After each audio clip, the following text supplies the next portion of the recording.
Cox's Bazar bus terminal এলাকায় সোমবার রাতে ব্যাডমিন্টন খেলা নিয়ে তর্কের জেরে ছুরিকাঘাতে খুন হন কায়সার হামিদ ও সাইদুল ইসলাম। ঘটনার পরপরই হামলায় জড়িতরা এলাকা ছেড়ে পালিয়ে যায়।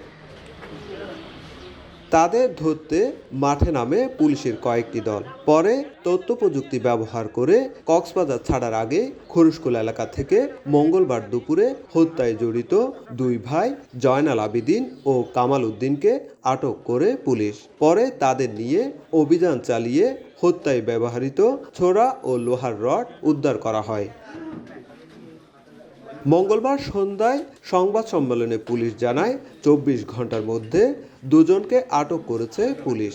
বাকিদের ধরতে চলছে অভিযান।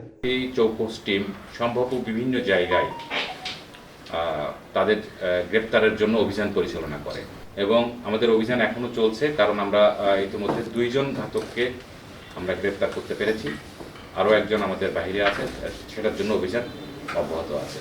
এদিকে সন্ধ্যায় নিহত কায়সার ও সাইদুলের জানাজা শেষে স্থানীয় কবরস্থানে দাফন করা হয়েছে। পরে হত্যায় জড়িত অন্যদের দ্রুত আটকের দাবিতে সড়কে মানববন্ধন ও মিছিল করেন এলাকাবাসী। চোরা খুনে জড়িতদের বিচারের মুখোমুখি করা হবে বলে জানিয়েছে পুলিশ। সুজাউদ্দিন রুবেল, সময় সংবাদ, কক্সবাজার।